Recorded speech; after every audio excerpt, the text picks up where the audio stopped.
I guess we are quite clear that the economic situation for airlines, airports, and many businesses around will be quite tough, not only through the next month, but maybe through the next few years.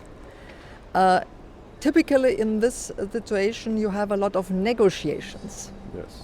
And you are, I understand, an expert not only on aviation, you are an expert on negotiation too, as you have had the chance to do many critical, high-pressure negotiations during your management positions. And of course it would be great to hear your advice. What is the difference between negotiating in business as usual and negotiation in a crisis situation? Well, the crisis we have today is a very special crisis, I would say, which brings everybody on point and on deck. So everybody has to be on deck because the crisis hits every single one of us in this industry. And that's a very positive thing because every crisis, from my point of view, must have chances. You just have to find them.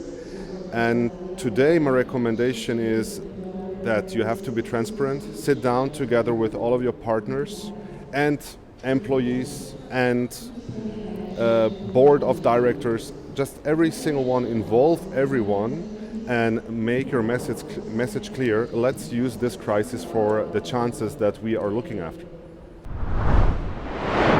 Wonderful.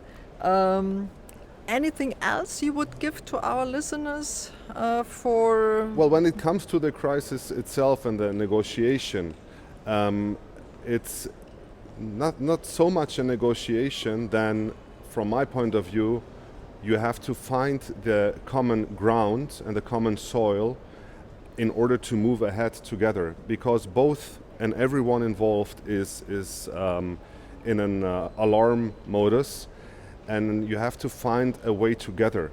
Because in a standard way, a negotiation, there's always somebody who wants to give something and the other one who wants to take something. And then you find each other in the middle.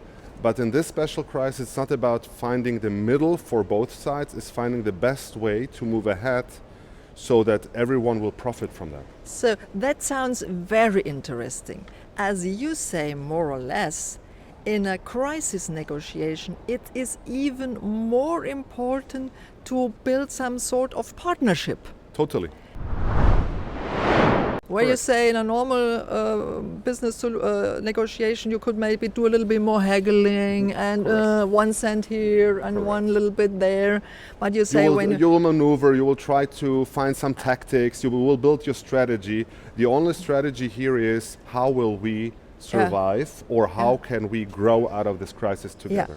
So that you say when you are in a real tough situation, when it's really life-threatening for the company or a business unit or whatever, then you have to think really about, can I build a partnership with these people around and go through this difficult situation, as might be typically in such a negotiation you will have afterward maybe some repositioning, or you have to talk again to people, no? Correct. So it's a give and take. It's not a give and leave it.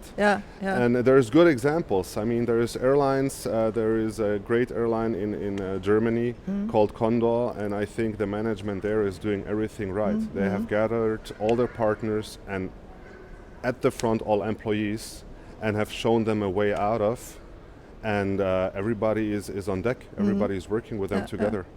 Thank you. That's really great to hear that advice, so that crisis must not be a bad moment to make a great negotiation.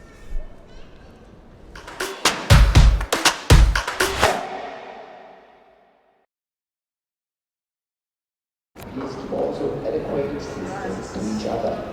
Thank you. Was ich mir schon überlegt hatte, mal die Aviation zu wechseln. Einmal Flugzeug, immer Flugzeug. Ja.